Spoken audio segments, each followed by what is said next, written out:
So that's a relatively simple practice of Vajrasattva. There's some that are more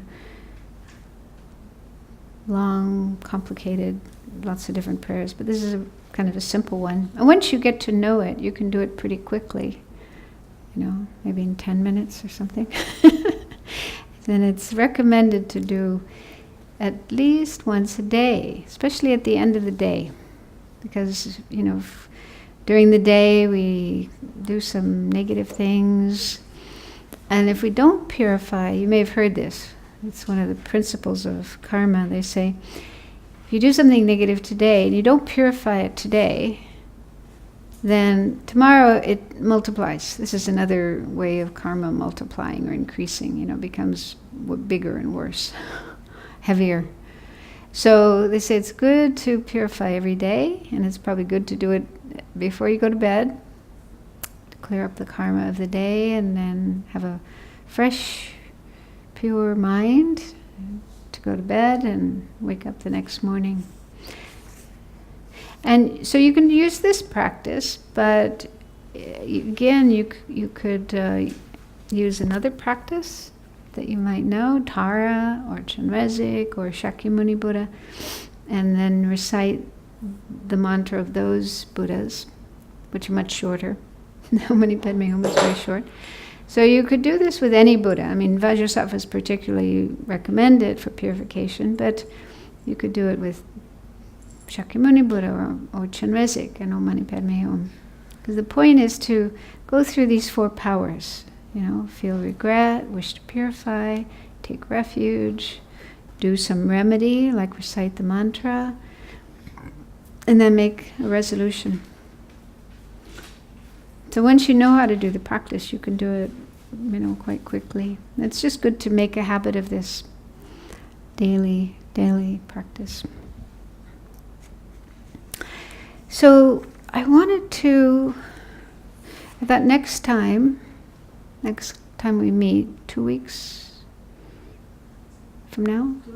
2 weeks on Saturday, to go through the practice of the 35 Buddhas, confession to the 35 Buddhas, and I thought to start today by teaching you the long prostrations. Some of you may not know how to do this.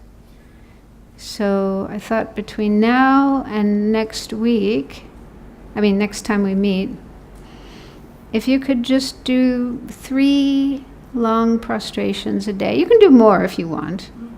You can do lots if you want, but 3 at least, just to get used to it, just to get the experience of doing prostration. Because sometimes, I know, this is true for myself as well. In the beginning I had some resistance, some reluctance to doing prostrations, and this is typical. Many Westerners, it's not part of our culture, it's not something we do in our culture, it's not something we're brought up, we don't see our parents doing. If you're a Tibetan, and you grow up and you see your parents and everybody in your family and all over the place, people doing prostrations, then sort of you have some feeling for it, but that's not the case in our culture. So it's we see it as something kind of strange, and we may feel, why should I do that? And so it can be difficult. But sometimes what happens is when people do it and just try it out, they might notice that it feels good. Some nice feeling to it. So I'm just trying to get you to get a taste of it, to taste prostrations, and hopefully you'll get a good taste and you'll want to do it. And also, to mention, I saw a video of, there was a conference, there's this group in California associated with Stanford Institute called Sea Care. It's got something to do with compassion training. It's the group that Thupten Jinpa is connected with. They developed this compassion training program, and they do a lot of research on compassion and conferences on compassion and so on. So in one of their conferences, there was this scientist named Stephen Porges or something like that. who's done a lot of research on what's called the vagus nerve. Has anyone heard of that? Vagus nerve? Vegas, not like Las Vegas. I think it's VAGUS. Yeah. It's connecting the heart and the brain, something like that in the back. And apparently it's quite important for certain functions, including relaxation. Being more relaxed and more positive, being in a better state of mind.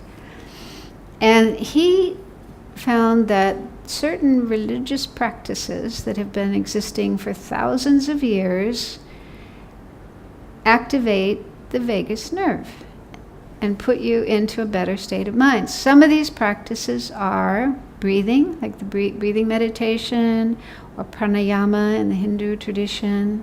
So that, has an effect. Another practice is bowing, which you find in Islam, for example, 5 times a day. They bow. I don't know, in Judaism, do they have bowing in Judaism?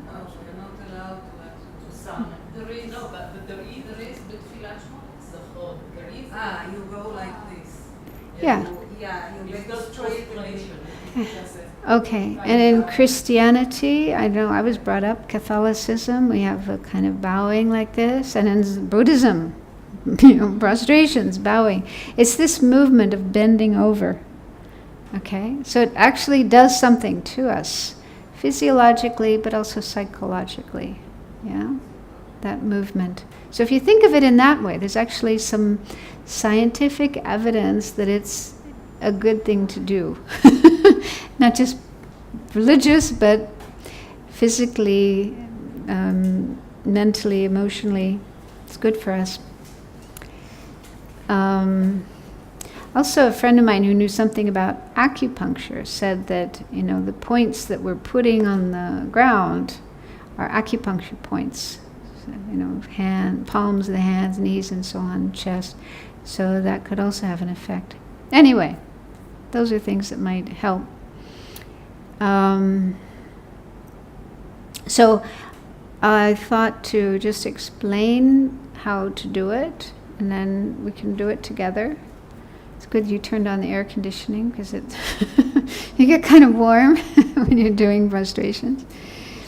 Okay, so there's, in different Buddhist traditions they have different ways of doing it, but in the Tibetan tradition, you say first you put your hands together like this, but with the thumbs together, tucked inside.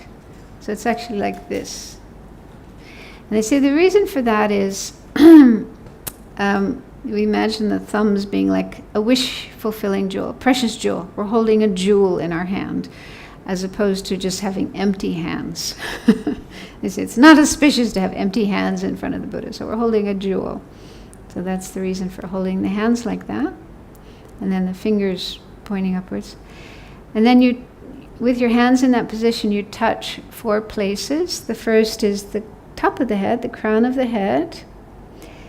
Second is the forehead between the eyebrows. And the third is in front of your throat. And the fourth is the middle of your chest, the heart chakra. So these are like crown chakra, forehead chakra, throat chakra, heart chakra. Those are 3 or 4 important chakras, energy centers. And the reason for touching those 4 places is this one on the head, top of the head and the forehead, has to do with our body, physical energy. And this one in the throat has to do with our verbal energy, speech. And then the heart has to do with our mind. This is said to be the headquarters of our mind. So by touching those places, what we're expressing is I'm prostrating with my body, with my speech, with my mind, and I want to purify my body, speech, and mind, and I want to achieve the Buddha's body, speech, and mind. So that's the significance of those 4 places, in case you want to know. And then after the last place, the heart chakra, Then you go down. Does anyone know how to do this? And you could just demonstrate while I'm explaining it. Maybe here in the middle of the room. Yeah? Crown, forehead, throat, heart. And then you go down, hands, knees, slide out. Yeah. So when you stretch your hands in front, above your head, and then after that you bring your hands to your crown and then back again. So watch that. What's the meaning of that? I don't know, actually. I haven't come across an explanation of that. It says another alternate, what some people do is when they put their hands like this, then they just go like that. So you might see some people doing that. I think I've seen Rinpoche doing that. But some people do this. There's different ways. This is another one that people go like this. I don't know. Yeah? Then Lama Zopa Rinpoche says, if you put your hands like this, you will be reborn as a duck. So like that. Yeah, keep your hands together, not spread out like that. Yeah. But why put your hands like this? Not like that, just to your crown. Back to your crown and then back again. When I'm down on, when I'm stretching, then Yeah. I do this. No, you did like this. Like this. Not to your neck, On the crown. to your crown, not your neck. On the crown. Back like this on your crown and then out again. This movement. So on the floor you do like this? And Yeah, like this. and then stretch out again and then you pull get back up again. Yeah. When you stand and you finish, you have to do something or you done? Okay, so this is how you do one prostration, and then if you're doing a number, you keep doing them in the same way, and then when you finish, after the last prostration, then you just touch the 4 places again, and that's it. So the end is to just touch your hands to the 4 places, and then you can sit down or go and get a coffee or whatever. The prostration is done here. So what happens if you're unable physically? Yeah, that's a good question. I asked Geshe Tenzin Zopa the very same question. Okay, what did he say? He said, first of all, if you don't want to lose your count, if you're counting for 100,000 and you don't want to lose your count, he said you do at least 3. Every day. No, but you're talking about someone who's like, Example, I Okay. don't say. Then he said, if you're unable to do it, do what you can, but do at least 3. And if you're in bed and you cannot move at all, then do it mentally. because they say this is also a prostration, to put your hands together like this at your heart.